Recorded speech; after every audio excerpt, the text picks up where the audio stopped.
भावी शिक्षकों, स्वागत है आपका स्टडी विद एवोला के इस स्पेशल शिक्षक भर्ती महाकुंभ विस्तृत थ्योरी बैच में।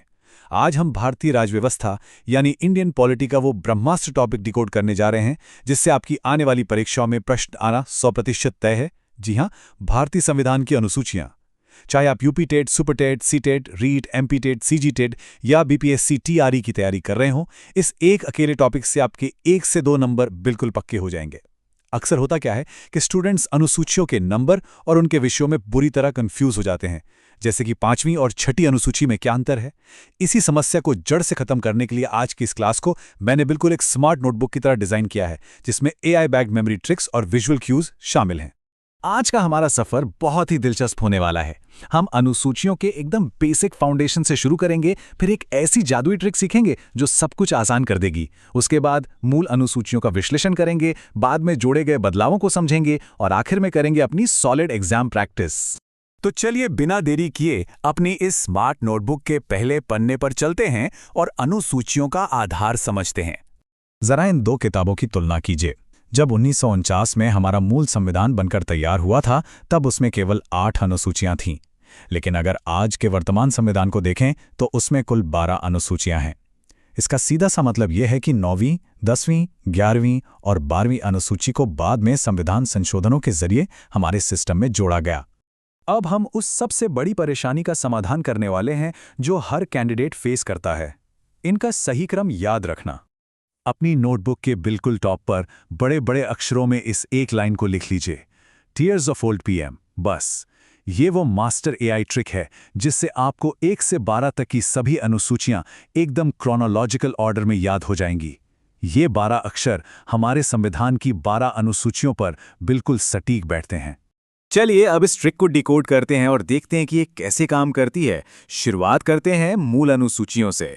हमारी ट्रिक के पहले 4 अक्षर हैं TEAR।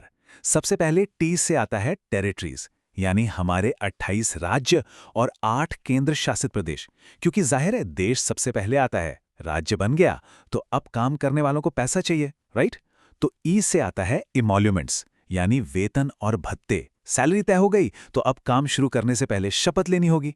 तो ए से है अफर्मेशंस या प्रतिज्ञान, और अंत में आर से राज्यसभा में राज्यों और यूटीज के लिए सीटों का आवंटन। देखिए कितना लॉजिकल फ्लो है। लेकिन रुकिए, यहां पर एग्जामिनर आपके लिए एक बहुत बड़ा जाल बिछाता है। तीसरी अनुसूची में मंत्रियों और जजों की शपथ का प्रारूप तो है, लेकिन इसमें राष्ट्रपति, उपराष्ट्रपति और राज्यपाल की शपथ शामिल नहीं है। इनके लिए संविधान में अलग से अनुच्छेद दिए गए हैं। तो इस एग्जाम ट्रैप से बिल्कुल बचकर रहना है। आगे बढ़ते हैं अगले अक्षरों पर। SOFO। एस का मतलब है शेड्यूल्ड एरियाज, जहां SC/ST क्षेत्रों का प्रशासन होता है। फिर ओ से आता है अदर ट्राइबल एरियाज। इसके बाद F से है फेडरल स्ट्रक्चर, यानी संघीय ढांचा, जिसमें शक्तियों का बंटवारा 3 सूचियों संघ, राज्य और समवर्ती सूची में किया गया है। और अगले ओ से बनती है हमारी ऑफिशियल लैंग्वेजेस, यानी वो 22 मान्यता प्राप्त भाषाएं। अभी हमने 5वीं और 6ठी अनुसूची की बात की थी, जहां सबसे ज्यादा कंफ्यूजन होता है। 6ठी अनुसूची के अदर ट्राइबल एरियाज में केवल 4 पूर्वोत्तर राज्य आते हैं।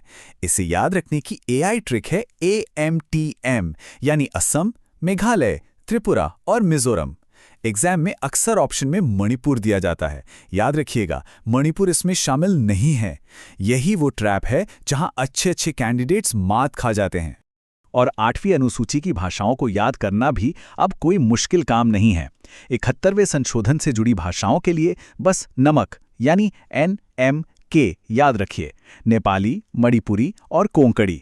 92वें संशोधन के लिए BDMS, बोडो, डोगरी, मैथिली और संथाली।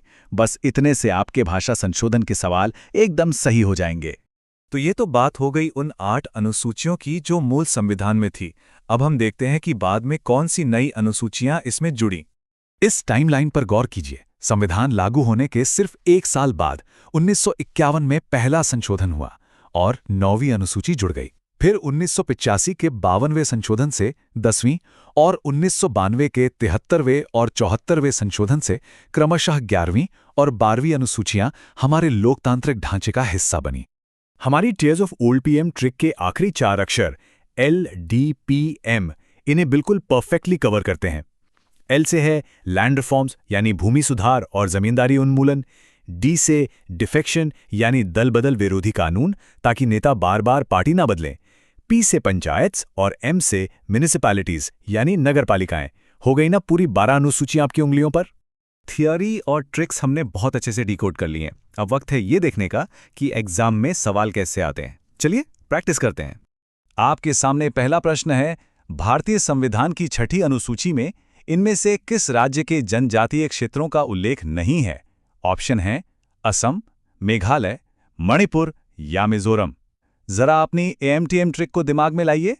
बिल्कुल सही, एएमटीएम ट्रिक से ये एकदम साफ है कि एम से मेघालय और मिजोरम आते हैं। मणिपुर वो ट्रैप है जिसे हमें अवॉइड करना था। तो सही जवाब है ऑप्शन सी, मणिपुर। दूसरा प्रश्न, मूल संविधान में कितनी अनुसूचियां थीं? 8, 10, 12 या 14? अपने स्मार्ट नोटबुक के पहले पन्ने की उस तुलनात्मक तस्वीर को याद कीजिए जो हमने सबसे पहले देखी थी। जी हां, इसका सही जवाब है ए यानी 8। 1949 के मूल संविधान में सिर्फ 8 अनुसूचियां थीं, जो अब बढ़कर 12 हो गई हैं। चलिए तीसरे सवाल पर आते हैं। संविधान की 10वीं अनुसूची का संबंध किस विषय से है? पंचायती राज, भूमि सुधार, दल बदल विरोधी कानून या भाषाएं? अपनी tears of old PM trick का 10वां अक्षर गिनिए। 10वां अक्षर है डी, जिसका मतलब है डिफेक्शन। तो सही उत्तर है ऑप्शन सी, दल बदल विरोधी कानून, जिसे 1985 में 52वें संशोधन के तहत जोड़ा गया था। अगला सवाल, 73वें संविधान संशोधन द्वारा कौन सी अनुसूची जोड़ी गई? 9वीं, 10वीं, 11वीं या 12वीं? सोचिए, ये वो ऐतिहासिक संशोधन है जिसने लोकतंत्र को गांवों और जमीनी स्तर तक पहुंचाया था। एकदम सही, यह है 11वीं अनुसूची जो पंचायती राज से जुड़ी है। तो देखा आपने, इस स्मार्ट नोटबुक सेशन के बाद अनुसूचियों का एक भी सवाल आपसे छूटने वाला नहीं है। अगर आपको ये मेमोरी ट्रिक्स मददगार लगी तो इस क्लास को लाइक करें, अपने टेट की तैयारी कर रहे बाकी दोस्तों के साथ शेयर करें और अगली पॉलिटी या सीडीपी क्लास के लिए हमारे चैनल को सब्सक्राइब जरूर करें। और जाने से पहले आपके लिए एक छोटा सा टास्क। देखते हैं आज की क्लास किसने पूरे फोकस के साथ अटेंड की है। 11वीं अनुसूची के अंतर्गत पंचायती राज को काम करने के लिए कुल कितने विषय दिए गए हैं? अपना जवाब फटाफट कमेंट्स में लिखिए और इस टॉपिक को हमेशा के लिए अपने दिमाग में लॉक कर लीजिए। मिलते हैं अगले महाकुंभ सेशन में।